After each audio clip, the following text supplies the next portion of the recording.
All right, can someone online give me a sound check and let us know that you can hear us okay?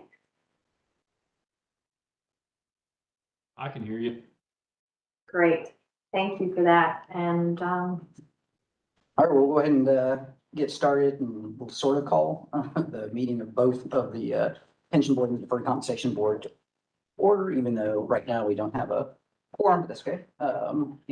So thank you all for being here as well. I think we have basically two agenda items, but there's a bunch of sub items under those as well. So we will start with we don't need to do any kind of roll call or anything, right? We've got everybody. Okay, we'll start with the review and discussion of the proposed pension plan and deferred compensation plan enhancement options. And Bonnie, I'll turn it over to you, but I know you're going to turn it over to other folks as well. is there anyone that needs me to share a document right now? Yes, I mean, Good for the moment? All right, Are we good to jump into Alan's presentation? it might help start the meeting because the Yeah. whole point is to have the discussion of the two boards to compare plans and what enhancements you might want to offer each one. So having Ben, if you want to go over your presentation. If you're good. Yeah, I'm good. Then I'll go ahead and let me pull that up and I'll share that.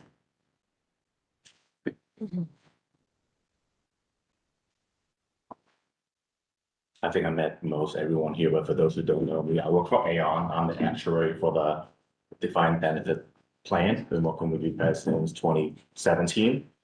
And the first project is benchmarking and plan design, and we are 2026, which we're talking about it. So, which may or may not be a bad thing. So the first thing we'll level set to is, and we talk about plan design, some of the costs is, how do you compare to other peers? And I mentioned back in 2017, the first thing that we had to do is to assess the peers to see, it's your retirement programs better, on par, worse than other ones. So at that time, you all chose 14 peers to look at what we call, for the most part, the replacement income ratio. If you take all into account the defined benefits, Social Security, and other components of a retirement plan, how do you stack up, whether it was a new hire coming in or a mid-level person coming in? So if you're going to jump to the next page. Benchmarking. So like I said, we've done a study back in 2017 or 2018. We presented to the board, a few years ago. So in 2025, I think we updated some of there's some changes to some of your peers, specifically City of Atlanta, and we were asked to do a quick update to see if the picture changes much from the last time that we did this study. Some of the methodology changes in terms of the rate of return, so the numbers changes a little bit compared to the study that we've done a few years ago, but overall, it's consistent conclusion that we find. So if you want to go to the next page here. So just show you the peers that you have chosen to do the study back in 2018, and we have continued to use this group in the latest study this past summer. Again, I mentioned City of Atlanta, some of the city surrounding, there's Knoxville, Clark County Schools, Cobb County, Fulton County. It's a good mix, I believe, because there are some that have a hybrid plan, which is a DB and a DC combined. Some have gone completely DC plan for a while now, so I feel like this is a good mix, and you are a pure DB plan except for the management plan. So it's probably a good group that you wanted to see, how do you stack up and how does it, I know one of the design that we talked about it, DB and DC, how would an entity that have that compared to what you have now? Skipping to the next page. Okay, so bottom line, highlights. So ACC's retirement plan, it's at the top of your competitive range for both mid-career and new hires. And we have some examples that the later slides are going to show you what that means. You're slightly less competitive at early retirement because some other entities in that peer group provide, more generous subsidy and allow early and reduced benefit. Now, keep in mind when we say early retirement, it's only at that point in time that we're talking about someone at age 62. When I look at an ACC person across other entities, are you less competitive?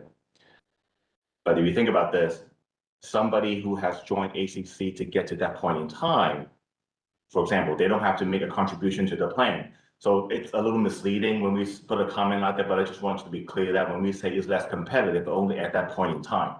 If you think about it, we need to focus on what we call a mid-career and someone coming in, if they work the whole career, what that means. So if you just focus on that group, you are almost at the top of the range. Only one entity is close to you, and I'm going to explain why we think that may be, but if you take away some of the components that they have, you may be the top of across all your 14 entities. Overall, I mean, one of the bullet points that I added to the competitiveness, we make the change to the DC assumption. So the gap between the DB and the DC plan is a little closer. What I meant by that is, if you have a DC plan, a big driver of that replacement income ratio is based on how much we assume they're going to earn every single year. It's a very subjective. No one knows when somebody got a DC contribution, they invested, whether they're going to return 5 or 6 or 7 or 8, right? So we bumped up to a little more market competitive rate. We bumped it up to 5.5%. So all of a sudden, a DC plan competitive is closer to the DB plan. That's what we meant for that bullet when we say the gap between the DB plan and DC plan is closer because we adjusted that return to be higher compared to when we did the study back a few years ago. So I'm going to go over to the right-hand side, looking at the peers. Several peers are close, and then Fulton County, Gwinnett, they are DC-only plans for the new hires. And we mentioned some entities that provided a slightly better and reduced early retirement benefits are showing up in those charts to where they're a little closer than ACC on a competitive level. Now, there's been some changes since the last study that we did. We presented results back in 2020. A lot of entities are thinking about changing their plan over the last 5 years.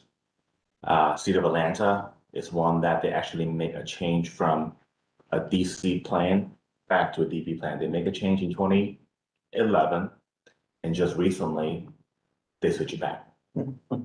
So overall, when we got hired to do the study, I think ACC was thinking about cost control, and we're talking about cost reduction because the cost become a little unsustainable. Fast forward a few years later, I know our discussion has shifted a little bit to where it's the right thing to do, but I can tell you that a lot of the peers that you have and some of the bigger public employer are going towards enhancing it or reverse some of the changes that they had done over the last 10 years. And why is that? Because I noticed that note later on in the study that there were multiple people rolling back whatever changes they made. What's driving that? Retention, recruitment, Labor markets labor change. markets, yeah, Okay. employee engagement. And I think, as you know, people finally know that if you give money to employees for them to invest, not everybody's an expert. And they may not be able to invest it wisely, so they're worse off under a DC plan than if you have professional managers that invested in a bigger pool and let the employee handle the investment. So, but essentially the key driver was a change in the competitive environment for employees. Correct. Okay. Correct. Please.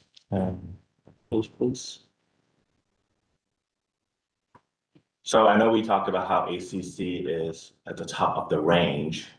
One big reason, as you won't be surprised at all, is because your plan does not require contribution to the DB plan. So in here, we're adding Social Security just to on a level set because there are some entities of Atlanta does not contribute to Social Security and they make those people pay more into it. So we're looking at total contribution, including, Social Security, DB plan, or any kind of mandatory DC contribution to level set. The next one that's closest to you is 9.7%. So any of the other entities are contributing a lot more than you have. So before you move off of that slide, the question that I had in reviewing the deck is, given this slide, right, when we move to 9, 10, 11, and 12 slides, we sit at the top as percentage of income at retirement. How does that work? In other words, we're lowest on the contribution scale, but in terms of net effect at age 62, we're either second or third. So our methodology is the money that you don't have to pay for the DB plan is put in a personal savings account. So it's a savings that they would have. So we're looking at everything. When you look at the replacement income ratio chart, Right. we're about the same. So that's the component that's accounted for. But I think the other bigger driver is also some of the accrual rates that also drive that. So it's not just this one. This is a component of it, but also the accrual rates and other components of your plan makes you a little higher. Okay. Because I was scratching my head going, we got the lowest contribution rate yet. On the back end side, we're second or third in Correct. terms of total percentage of. The COLA component, you don't have a COLA. The other one that's closest to you, and I'll explain Okay. more, is the automatic COLA or the ad hoc COLA that are giving more routinely. And that's one other thing I want to be clear that then as you mentioned, there was one or two that are close to you. We assume they're going to continue to give a COLA. Now, they have an ad hoc COLA they've been giving the last 2, 3. So for our modeling purposes, we assume they continue to give it. They could stop it immediately and the picture changes drastically. Yeah. Okay, that's If that helps. that's what I'm looking for.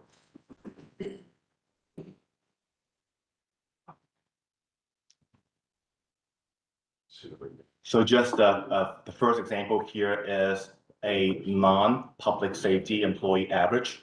We pick someone age 47, been with the county for 12 years, average, 50K, just for an example. And you see the first bar is you, and you see that line that we kind of drawn, the dash line is just gonna cut across to see whether you're above. You have one, which is Augusta, and that's the one that I mentioned that they have been giving ad hoc COLA. So we assume they're gonna continue to give it, Sure. and that makes a big difference. Yeah, sure does. And they also have, now they have contribution, but they also are quote unquote, a little more generous on the early retirement subsidy. What you call the penalty for early retirement is it's lower than ACC. That kind of helps bump them up as well. Sure. Okay. Similarly for new hire, similar story. Someone coming in as a non-public safety employee, 36, no service, 40K. You're the second, I would say, technically, if you assume the cost constraint for COLA, it's a lot. I can see they balance between, COLA is the one that they can stop giving, which is why they are smart to put in ad hoc instead of automatic COLA, because they require changing a lot of the approval to go from an automatic COLA to that. That's a takeaway, and it requires a lot of legal hurdles to change that. So in this, if I understood your answer, you're assuming that if other employers are requiring their employees to put money into their defined benefit plan and we don't, you're taking the average or something of that and assuming they put it in personal savings or DC plan? Oh, it's personal savings, correct? Personal savings, so that's at, right at the top. That's right. That's the top, that's the But purple. if they don't do that, then it does affect the amount of retirement the amount of replacement retirement Correct. coming in. I would assume most of them don't do that. I agree. That's the only thing that we can kind of make it a little more level set as apples to apples than just, removing the purple bar altogether, which you're saying technically is what if we look at an employer cost standpoint is. Again, same story with all the other examples that I have here. This is a public safety person. I think the early retirement reduction a little different between the two groups. Similar to other entities too, they're generally a little bit different. But overall, it just shifted slightly. You're still at the high end of it. Across all 14. Now, I'm gonna pause a little bit and say, are you competing with these entities? Is it a fair thing to feel like it? Is there any private companies that Athens is competing against? Or that's still of the right group for the most part? I think for employment, for recruitment, it's about the same, isn't it? Yeah, they're what we use for other, Yeah. So we benchmark with them for Comparators, yeah. medical and other, and for, yeah, yeah, for jobs and everything, yeah. same groups. Salaries, Mhm. yeah, same. This is more just a repeat of what I had earlier. I think the one thing that I want to highlight is that I think Civil Atlanta was a big, kind of like a big news in the state of Georgia when they make this change out. Never mind, we're gonna go back. Back because to of- the. Right. Mhm. So do you think more, I mean, I know no one has a crystal ball here, but do you think that's gonna cause more of them to? So most of them are probably doing what we're doing now. Just. They're hiring someone Looking at just it. looking at it. Yeah, Refreshing. I think people just, I mean, with City of Atlanta making the first move, I think the easier people would be like, okay, someone's doing it, maybe we should consider it, but there's Yeah. also a cost constraint, oh, yeah, right? expensive, It's expensive. yeah, Market has been humming, yeah. doesn't take much. Great. Do you have any other? No, we can move on to any questions on the benchmarking? Anything surprised you? No. Okay. All right, cost, I mean, I think sure on the last meeting, just want to go over high level, so I'm going to go to we can just go to the projection page. I want to spend more time on the design. So looking at yes, we can start from here. So this is I know we always do projection, but let's look at it over the last 10 years, what's been happening with the funder ratio and the contribution for this plan. So you can see starting in 2017, the annual required contribution was just below 10 million. And it has grown to $14.8 million for this coming fiscal year, minding that you have $2.1 million credit balance, so you have to put in about 12.1 for this year to fulfill your contribution, and if you use that up, you have nothing left for 2027. But we'll try to come back once we get the data July of this year. We're gonna give you a number quickly so you can start budgeting it. But looking at this here, it's been incrementally going up, and you see the line, the orange line aligned with the axis on the right-hand side. That's aligned with the funder ratio. So you've been teetering around that 80%-ish. You see that 1 year market jumps up. Again, this is based on market value, so that's no smoothing. And I think that to me as an actuary is a more valid asset to look at than like this smoothing, gains and losses. So at one point you reach 100%. And when I mentioned earlier that things can change quickly, the next year drop back because the market did not behave in 2022, but it made up the ground, and you can just kind of see one bad year, it takes a lot longer to catch up. You're never getting close to it because of the law of mathematics, right? In fact, I would also say that the last 3 years, we've been having what we call excess return. You're returning more than a 7.25. The cost is still going up. Yeah. So something more positive, just kidding, it's not gonna be more positive on the next page, but let's look on the next page.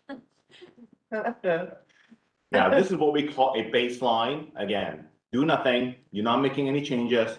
All the assumptions are met, you earn 7.5%, which is very key to understand this. This is the biggest driver. You're not all of a sudden hiring a bunch of people, giving a bunch of pay raises, and everything is normal. No plan changes whatsoever. $14.6 million in 2026. Next year is gonna top 15 million. And you see I break up the two pieces. One is for the current employees, and the top blue, darker blue number is what we call the cost for the new people coming in.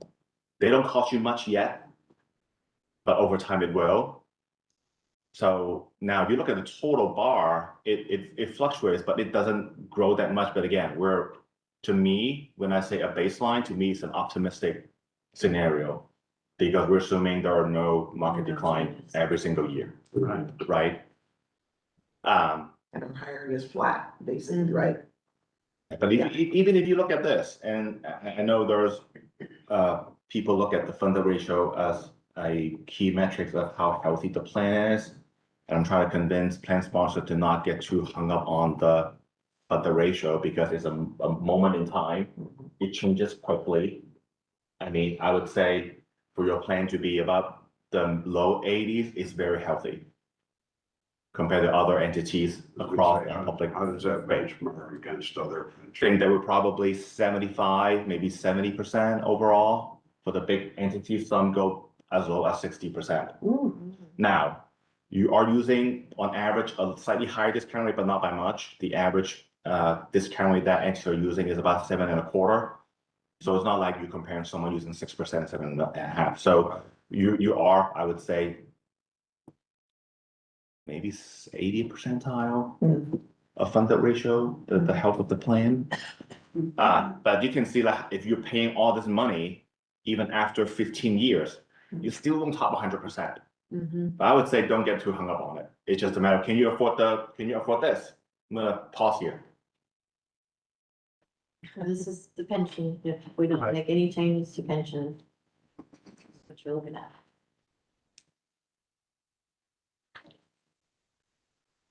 Any questions on it? Okay, next page, please. Okay, second side discussion. So kind of revisit what most plan sponsor, the motivation or the reasons for doing a design. Want to see if any of these check the boxes or there are other reasons why you want to do this. This is more like a refreshing as to the reason why we did this back in 2018 or 19 was COD, right? It's still there. Funded ratio, obviously we discussed it. It's not too low. We have a very healthy funded ratio. Do you feel like you're not competitive in the marketplace? And we just show you that you're not. You have to tell me whether or not you've been having difficulty retaining and recruiting. Any one of your competitors, this heavy plan design out in the city of Atlanta, everyone, none of them have made any other move. Philosophy, are you changing? Are you more, is ACG changing the philosophy being more paternalistic, or, let them deal with their own retirement?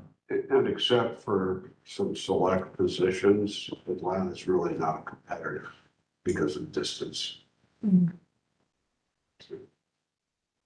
And any demographics have shifted. We talked about the newer generation.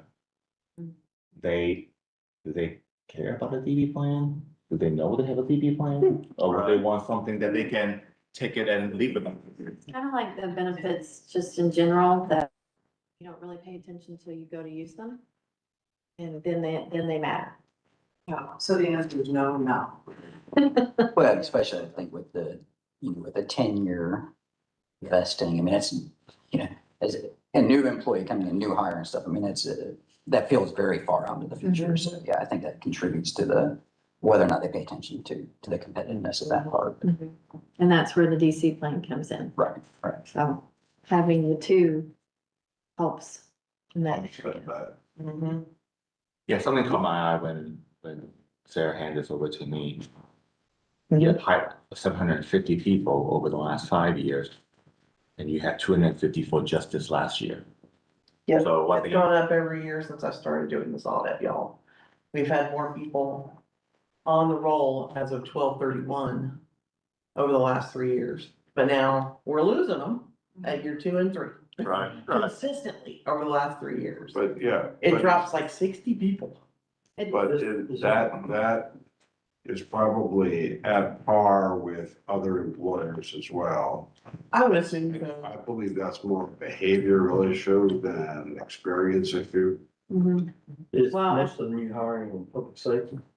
I have not broken that down. I could easily, I could would tell say you. no, because I see all the new hires that come in, it's pretty even across the board, honestly. Well, public safety, I know drove it For a while. for a while. Police did. Recently, yeah, Yeah. they did, Police did. But once they filled up, right. it's been pretty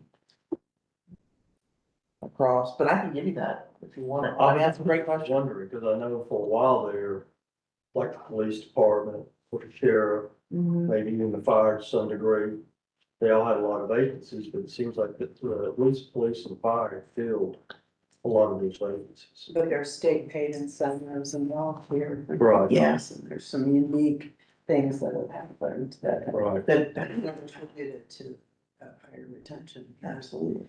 So if those go away, or, we don't have those incentives anymore, be interesting to see what happens. Yeah. Yeah. I mean, I realize when you first hire a new employee, especially if they're relatively young, they're here for a while, they don't see pay raises coming. And they can jump out and go somewhere else and get a $10,000 raise or more than that. They're gone. Yeah. So I think pay levels matter a lot, but, you're probably always gonna have that in some areas. But I lost my train of thought of where I was going. But, unless we just paid a lot more, I'm not sure how you really. And I'll get back to this demographics thing. I've seen some demographics on just the sheer number of native born Gen Z, and then this thing they call alpha.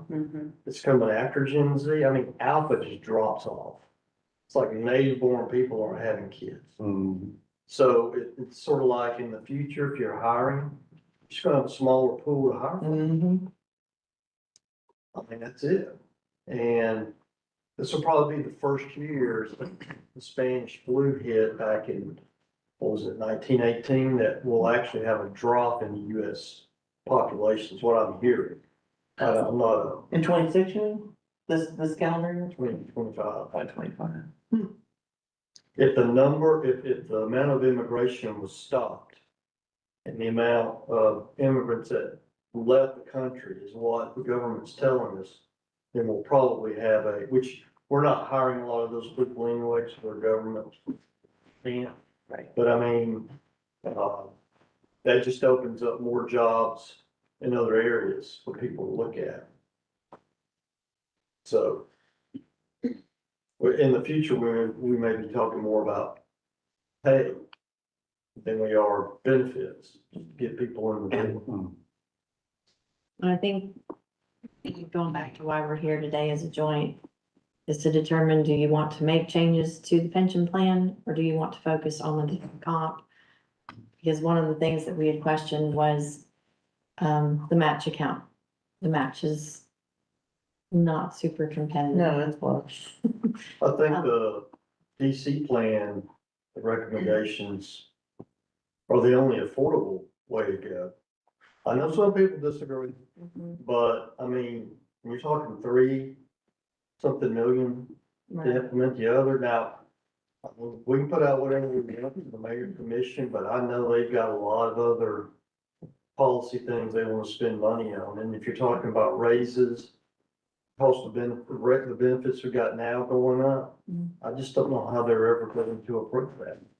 Yeah, and I think that, part of the discussion when the plan changes were talked about last time with the mayor and commission was some of what David just said, and has kind of moved us down a path that we'll see if it ends up making it through this budget proposal, but is obviously the need to make certain that we retain enough dollars that we can do something meaningful on compensation, combined with an overall, kind of a comprehensive look at our benefits, not just, I think there was a discomfort from some of the mayor and commission of kind of isolating, looking at one piece of our benefits, that being the pensions, and saying, okay, we'll move on that when we don't know how that may or may not affect and may have more benefit if we look at the health side of things, the health benefits or what have you. So part of what is in the proposed budget is going to be, can we get some funds to actually, much like we've done with compensation, and kind of look across the board at peers and others of our compensation, can we do the same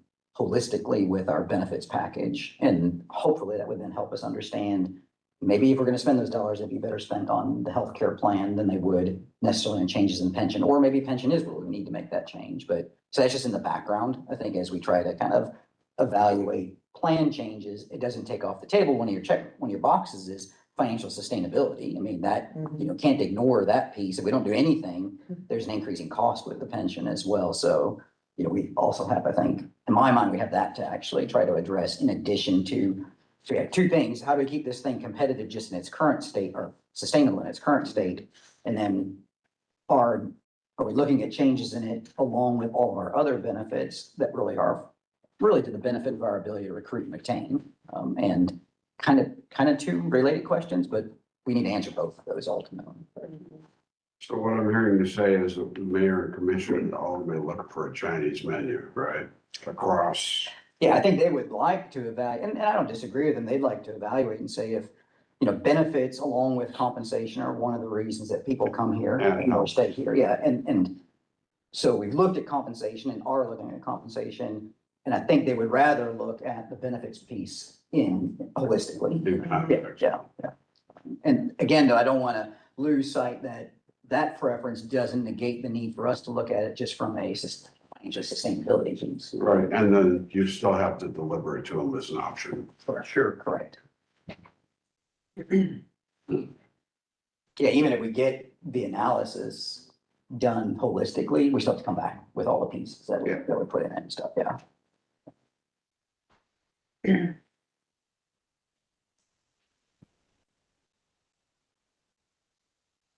Maybe Bonnie, we can go back to show some scenarios, just to look at the cost. Spin up the presentation. Yeah. So, I mean, I think we've looked at some of these higher level. We've done almost any kind of scenarios that we can think of over the last few years, just to give you a sense, whether it was cost reduction, cost enhancement.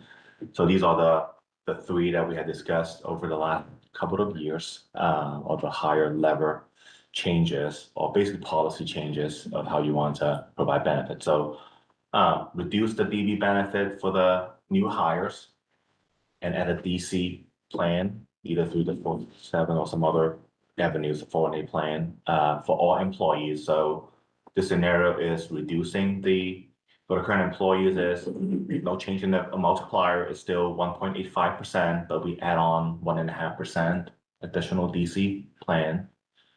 For the new people coming in, their multiplier, it's lowered to 1.5%, and they still got the 1.5%. This one, basically the impact is no change.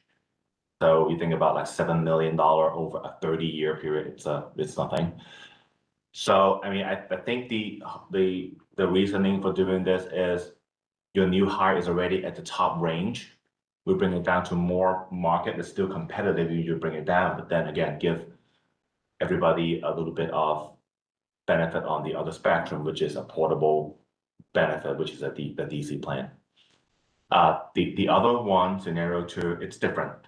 So we're basically closing the DB plan for all new hires coming in, and they will only get a defined contribution with some discretionary, or you need to be a matching depending on how you want to design it.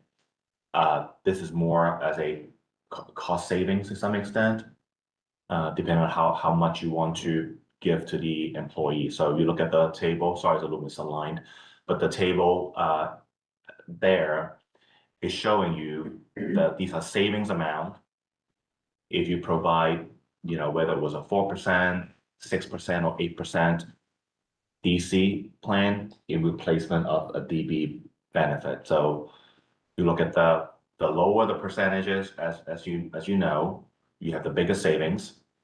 8% basically gets you a cost neutral over 5, 10, 20, or 30 years, which is identical to what the management plan is now for ACC, which is probably the reason why it was 8%. So our math kind of validates it. Anything you provided, which is less, will provide you a saving. But again, you can look at how much, I don't want to use the word disruption, but I'm going to use it anyway. Disruption it would be for getting the savings that you have, even if you give them a 4%, you're saving about $1 million a year. Is that meaningful? Maybe it is. You need to tell me whether it is. But anything more than that, it's the diminished return. So a lot of administration, a lot of conversation, a lot of tough conversations to get those savings. Now, you're not gonna, again, because this is only impacting a new hire, okay? We don't see any impact on retention. On the other side, this actually could be a positive. Could be easier to recruit with the newer generation, the Gen Z and the Alpha. I got 4%. I don't mean to. I will never stay 10 years. I'm just a no-go. Get my DC contribution, roll it in, and then I can free to leave anywhere. But wasn't like the plans that we were looking at, they were like the first 5 years, you only got 1%, the next 5 years, you got 2, the next you got 3, and then That's right. after 15, you got You can 4. design different grade But I ones. mean, that's the one. Right. We're just giving you a high level, just to give you like a directional impact. You can even make it like, you need to enhance saving. The other component is think about like, you want your employee to save. Mhm. So give them the 4%, you make them put forth to get the 4. Hopefully so your high cost is the 4%, right? Right. But you know they're getting 8% and help them with their retirement at some point in the future. And if they do less, then you match less. So there'll be a savings, but it's their choice to not put the full amount. Right. So there are other ways to promote savings. And also, like you said, grade it. You work longer, you got a little loyalty bonus, you get more of the match. I think we looked at that with a deferred comp board too. That's what we're, Yeah, that's what he's deferred talking about. comp, where we had those 2 options. That was deferred comp. Yeah. And then the last scenario, which is just, we just want to show you the number.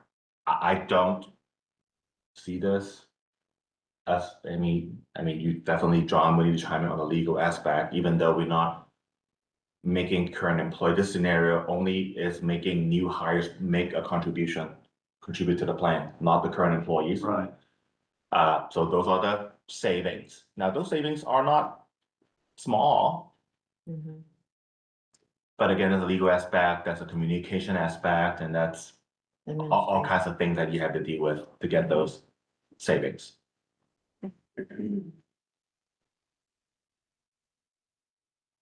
You can always pride yourself, no matter how you change it at the back end, where you close the plan, you can still pride yourself as the only game in town that does not require contribution. It is true, right? You can make that statement, but once you make that change, you no longer. Yeah.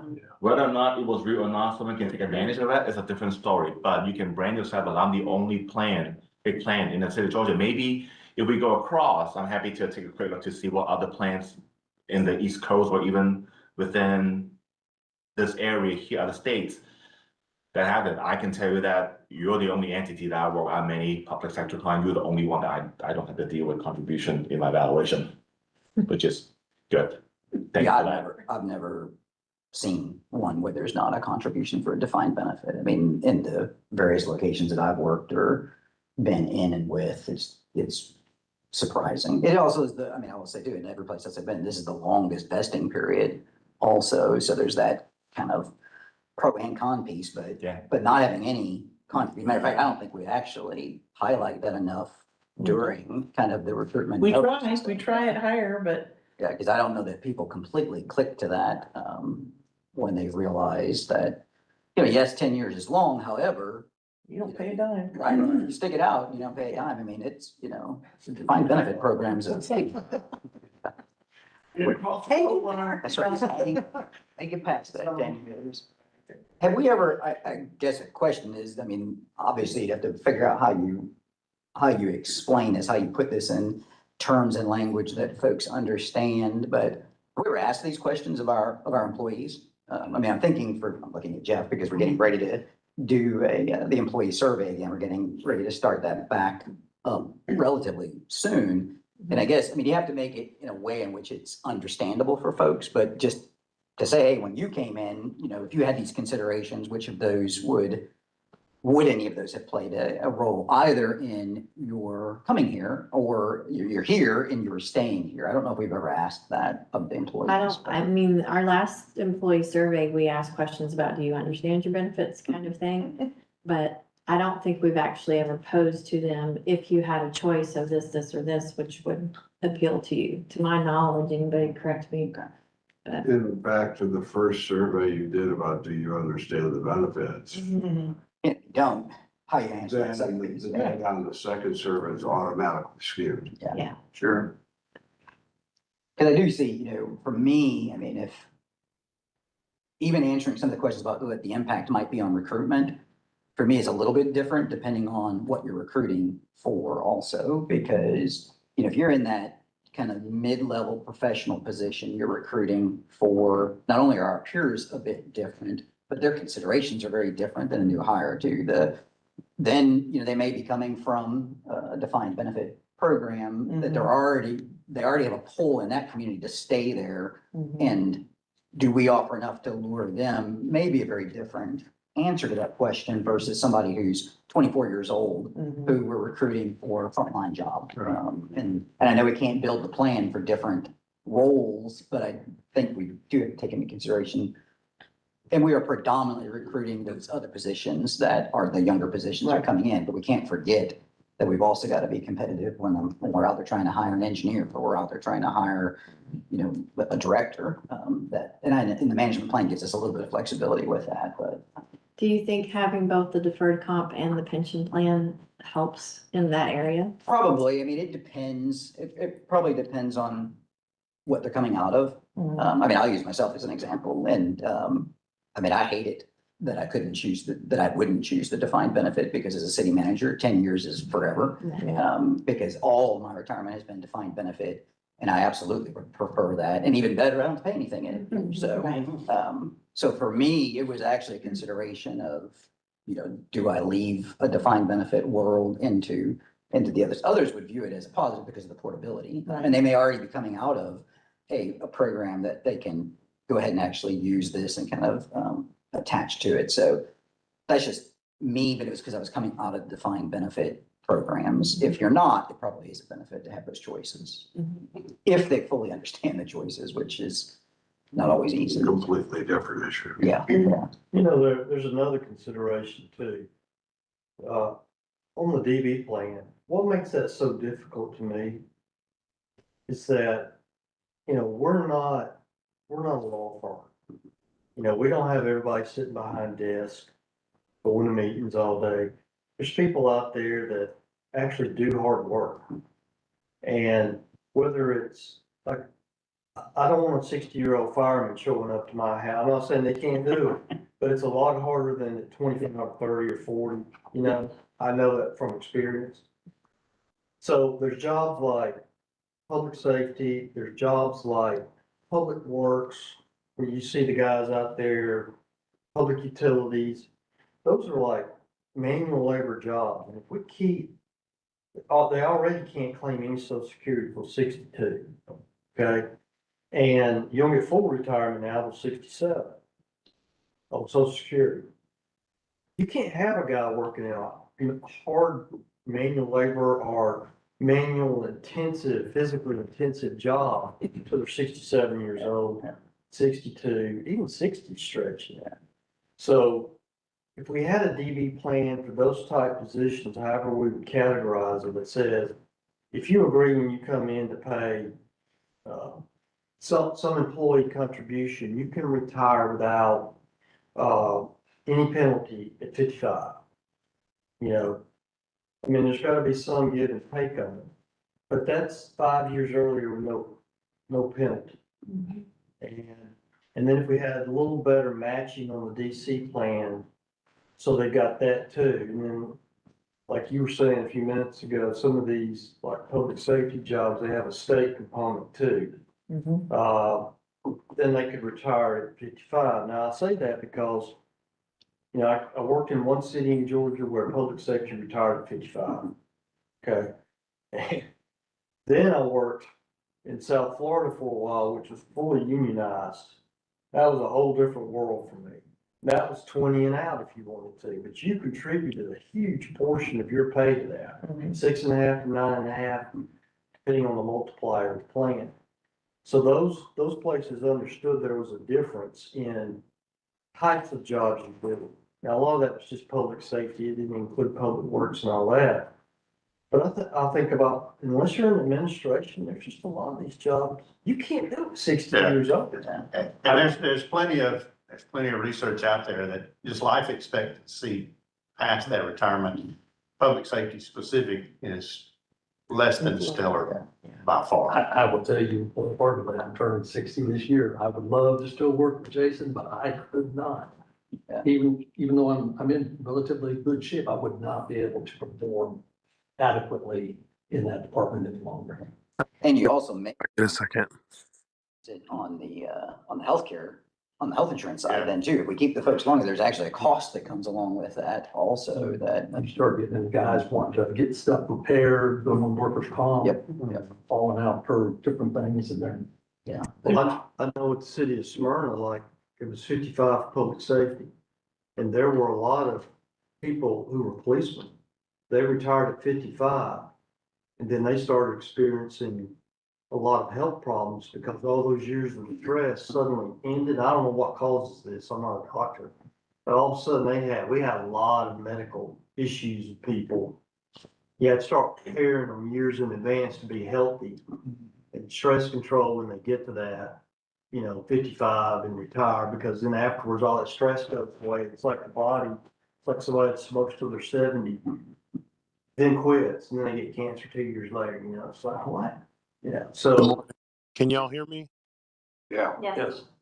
Hey, I just wanted to weigh in for a second. I appreciate what y'all are saying about the taking into consideration the public employees, the public safety employees. What we hear a lot in our department is people talking about getting to their 10 years to their vesting and then leaving to go somewhere else. That's a common thing you'll hear around the police department is I'm just going to get my 10 years and then I'm going to leave and I'm going to go somewhere else. And I think that's because we're frequently hiring, 22, 23-year-old police officers who know that when they have 30 years of service as a police officer on the streets, they'll only be 53 years old and they'll have, at least 7 years more to go before they'll be able to collect the full defined benefit pension from ACC. And then it's, 67 for Social Security. And they're thinking, I don't think I can do this job for 38 years. So I'm going to leave and I'm going to go somewhere else once I get to 10.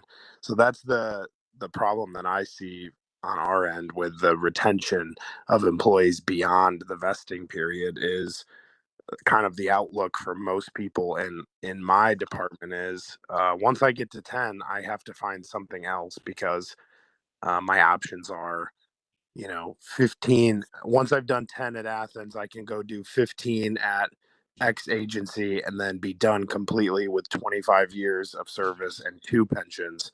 Or I can stay here for, 38 years to get 1 pension. And most people determine that that's not that they don't want to stay or they don't love the city that they work for, but it's just not economically feasible for them to stay. So I would like to see some situation where we're making the pension plan better and not making it worse. But I do understand that the costs are probably unsustainable. When I came on, I was 30 years old. So 55 years would have been about right for me to get out. Imagine if you came on at 18 and you had to work all the way to 55. Now you're talking about a lot more years of stress on the body. And I'm telling you that up and down every night, dealing with things that we deal with, it is very stressful and it weighs on you. So what's the average age of the new recruits we hiring now? What's the average age that's coming in? Public safety or? Well, all I can give that to you. I don't have it right with me, but I know it.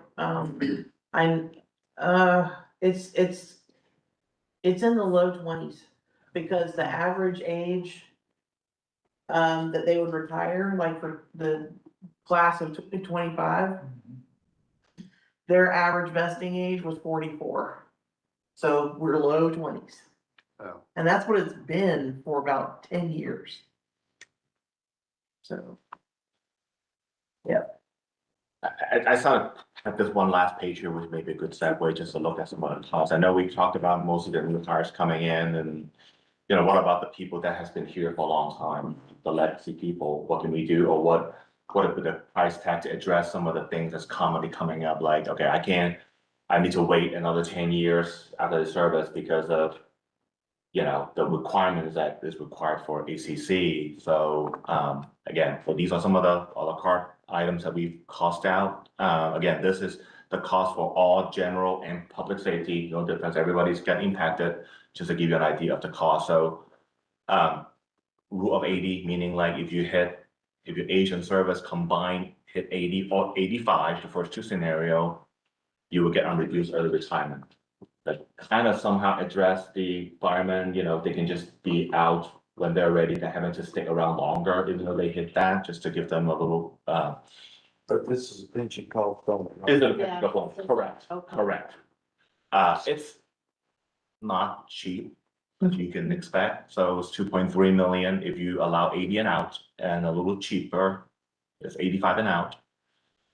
There are some talks about, there seems to be a penalty for people who stay beyond 32, and this is the last scenario where, you drop off the cliff on the accrual rate. But that was, if you think about this, was the intent of addressing the succession planning, right? Someone who's been here 32 years, it's disincentivized for them to stay longer so they can retire and somebody can take their job. But there's some concern about, there's some people that are staying longer and not getting anything out of the pension plan. But if you were to keep the accrual rate at the same after 32, that's the cost is $1.1 million for everyone. And then some of the in-between stuff that we heard, what about reducing the vesting to 5? It's not a big cost, but again, that all of these, I assume, require ordinance approval. That's a lot of legal lawyering to go through, make sure these are appropriate, whether it was legacy people or only apply to the new hire. But again, these are all enhancements, which is why they all cost you money. Some of them are smaller. To me, some of the ones that are easier to do and it doesn't cost you much is, for example, death benefit. Someone who is a line of duty, passed away, the spouse get 100% of the pension, then getting the 50%. That's not a whole lot, but I think for retention and just messaging, it's not a costly thing. Reducing the IRF from the current 4% to 2%. I'm saying it's not my money, but it's not super expensive. But again, think of like the benchmarking that we did. That would put you on top, which would make you feel good. But again, do you really need to be at the top? Yeah. So it's a balancing act. But he's just a cost menu of addressing some of the questions earlier about what can we do for other people that have been loyal, but they can't leave because of the age restriction. Right. Yeah, I think to me, these things combined with the discussion that we've had and what we heard also is that it really points to both the need and the benefit of a comprehensive approach to what is our approach relative to compensation? What is our approach relative to those other benefits? What is our approach to retirement and how does it affect what we're all trying to do? And it's going to vary. I mean, it's going to affect recruitment and even recruitment. Like I said, it's not going to be even because some of it's going to be new recruitment, mid-level professional recruitment and so on, but then retention and I mean, it's kind of always interesting to me when we talk about plan design, because in many cases we're really isolating plan design as just the pension design. We really need to be making certain we're looking at our overall compensation design and what is our philosophy and what are we trying to accomplish? Because all of these, whether it's pay, whether it's this, whether it's health insurance, all have pretty significant costs with them and either really benefit the employees or don't, and different parts of their life cycles. I think it really does speak to if we are successful in getting the ability to look at the benefits overall, being able to look at all of this stuff comprehensively, and I think engaging with the employees too, across that entire spectrum, and trying to find out, where are their preferences? What would keep them past that 10 years, or what would, if we want to push folks, I mean, again, it's not a health insurance discussion, but if we wanted to push folks toward more of the high deductible plans, what would it take? How does compensation play in this? It just feels like doing it. Some of it will have to be piecemeal, but we also have to be cognizant, I think, of the bigger comprehensive package that we're trying to put together. Because we could make a decision on pension that actually keeps us from doing something on compensation, only to find out that compensation actually would move us further down the field Right. than the pension might. Right. And if we keep doing it or not keep, but if we do them in isolation, we run that risk. Yeah. That's a great point, because this is the retirement plan, and what about active medical, vacation, PTO? So, All of those. I don't, maybe, I'm gonna put you on the spot, Vicky, I'm not sure you're familiar with benefit index that we've done, like Aon have a product called benefit index, that we've done one for Gwinnett County. It's basically looking at all the pieces together, even like paternity leave, all the things together, and then look at a dial to see how you compare to other entities, not just retirement. The retirement actually becomes a very small piece if you look at like that's your medical, right, vision. Right, right. And other things that you wanted to look at. The only thing is we do a benchmarking on the retirement plan. The database that Aon owns is primarily private sector. So I'll see if that's something that you wanted to take a look at. This is more holistic, like you were saying, not just this, but everything added together, even like dental plans. Yeah. And other areas that you don't see, we don't talk about as often. And don't forget that even on the retirement side, you have the OPEB plan. Right.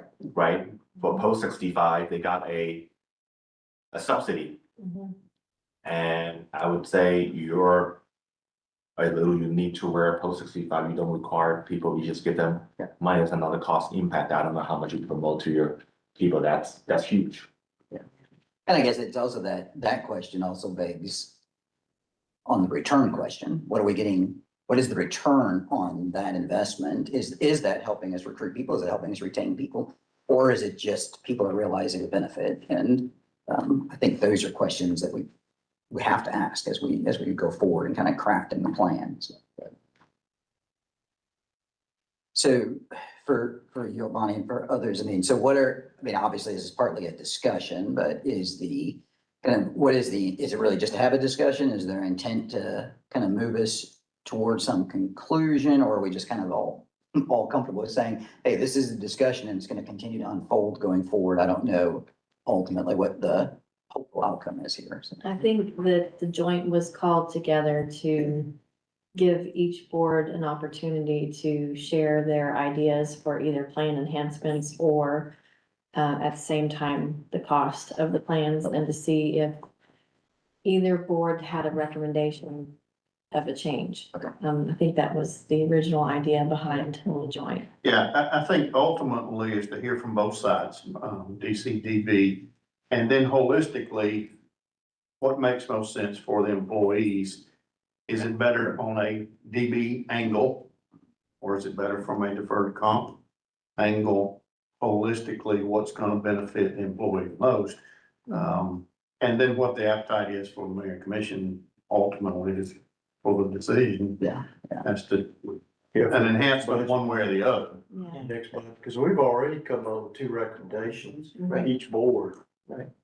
And then somehow or another, was it the mayor that wanted us to have a meeting like this? You know, to discuss it again before you made a budget, or to include those recommendations in the Yeah. budget process? It was, and I wasn't at the last of either of these meetings. That's why I didn't know why the joint meeting was called.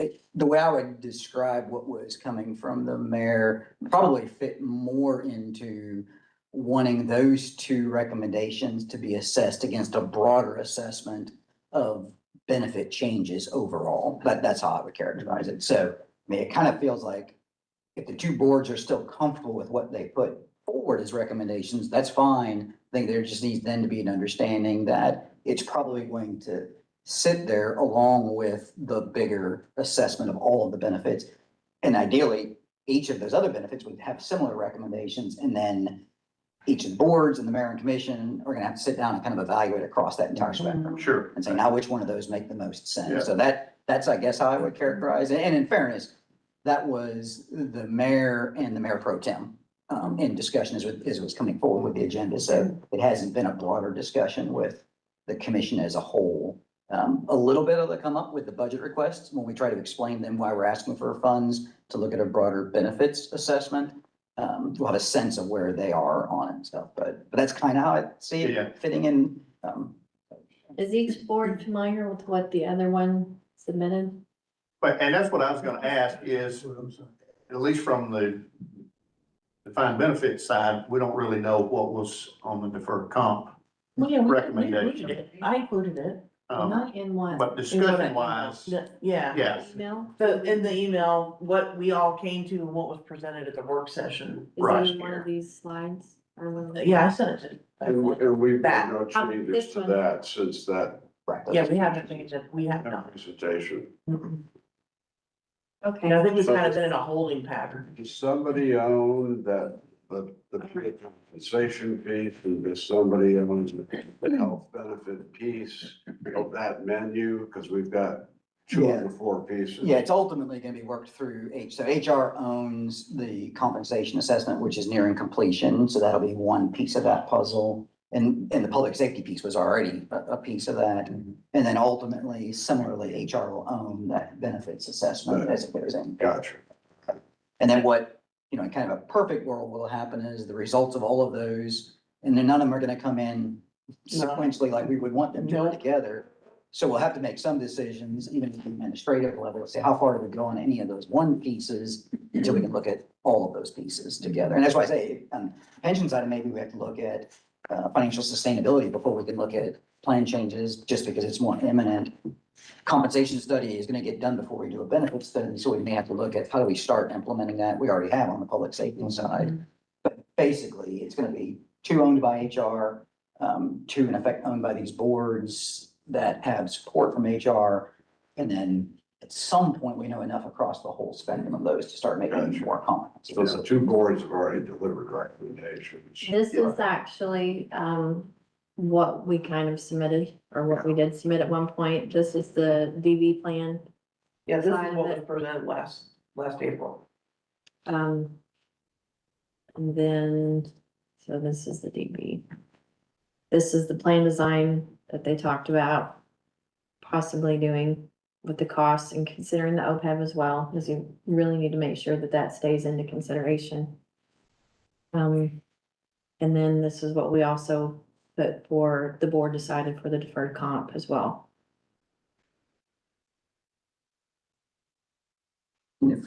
If I remember right from both of these, the costs that are shown on here would be the costs above whatever other costs are already there. So you've shown kind of, here's what we expect the cost to be for contributions if everything stayed the same. So it's in effect, the cost of these plus that. Right. Yep.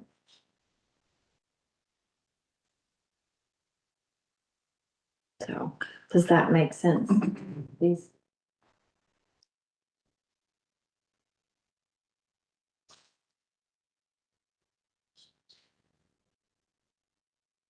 And I think ultimately, with respect to each board, having that, is this where we're gonna stand respective to that particular board?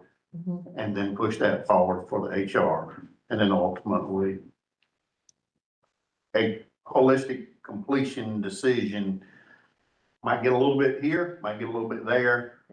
Collectively, does that elevate Yeah, this, compensation or a retirement benefit for said employee? Yeah.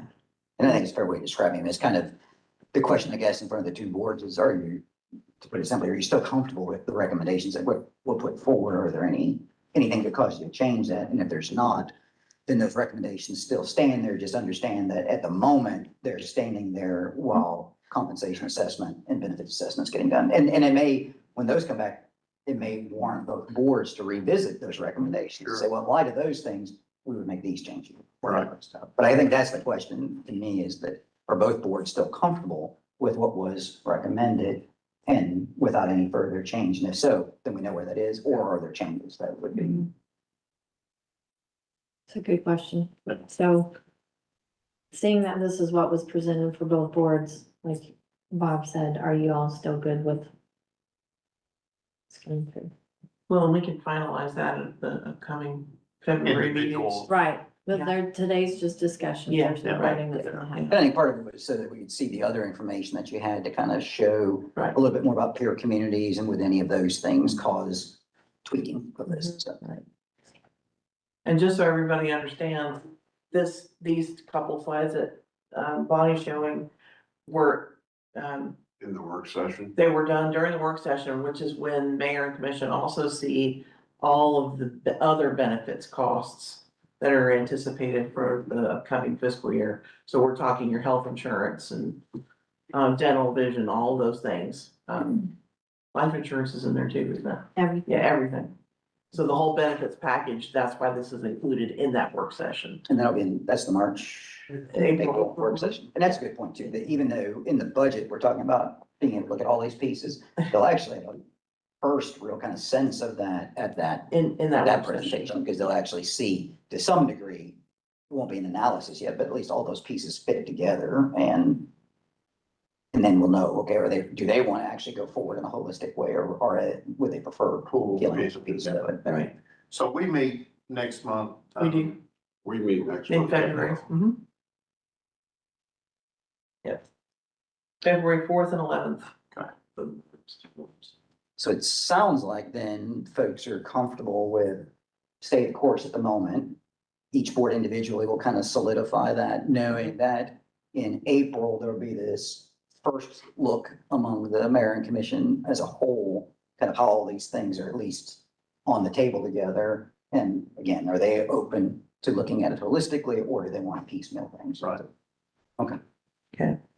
We need to supply you with newer slides for these, because these all last year. So you need a similar slide for this session, or you can just.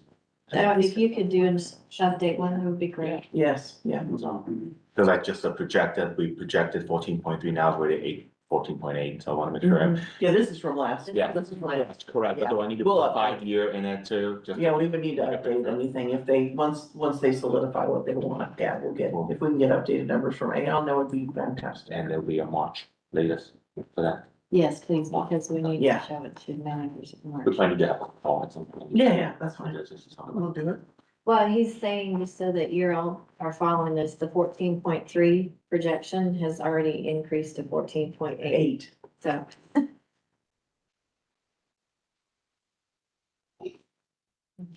Okay. So that's that item. Are there any other items we need to discuss? And I guess we should make sure everybody that's been participating virtually, if anybody else has anything that they want to add before we kind of close on this discussion. I think it was the last thing is just employee comments, so. Okay. Well, in that case, we'll turn to employee comments. Well, I'll make a quick comment. Pension Board is used to hearing me from the Jeff Montgomery Communications Department. Just a couple of notes that I just wanted to comment on. One is, if you look at that ratio of us in comparison, just note on there that it assumes, I believe, if I remember correctly, that it's a 13% savings from employees. So just note that that's a relatively high percentage. It's not the 6% difference, it's a 13% of that income total. Of course, I sort of always say as well, when you're looking at things for new employees, don't forget about the employees that are here. In my particular example, I would not be able to retire at a normal age until 37 years of service. 5 years of those, I would take a reduced percentage after hitting 32 years of service with that ratio. And one thing I know that also maybe something to consider is if there is the option, I know that buy-in for pension in particular is something that may be tricky from an ordinance or a charter perspective, but there may also be some opportunity for employees that are current employees who were interested in some enhanced version of that to also consider maybe buying in to provide at least a little bit more of that ratio as well. But I also wanted to just kind of say thank you to the Pension Board and the Deferred Compensation Board for all the work that you do. And we recognize that this is complicated with a lot of financial impacts on things, and appreciate everybody looking at and thinking about the employees both here and the future ones as well. So that's all I want to say. Thank you. Thanks, Jeff. Any other? Everybody good? Jeff said it all. Maybe we can just feed all this into an AI module.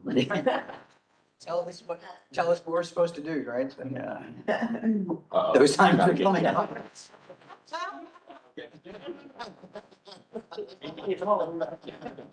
You don't like that, right? I give you the numbers, you the AI. See me here, that's what it's mine. I saw a 5-year business plan yesterday that somebody did Chat GPT. It was pretty impressive. Oh, yeah. Yeah, it's getting interesting. Pretty impressive. All right, well, anything else? All right, well, thank you all. We won't really have to adjourn because we're not really in place yet. So I appreciate it. Thank you those for joining us virtually too, so. All right, thank you, everybody. Thanks, everyone.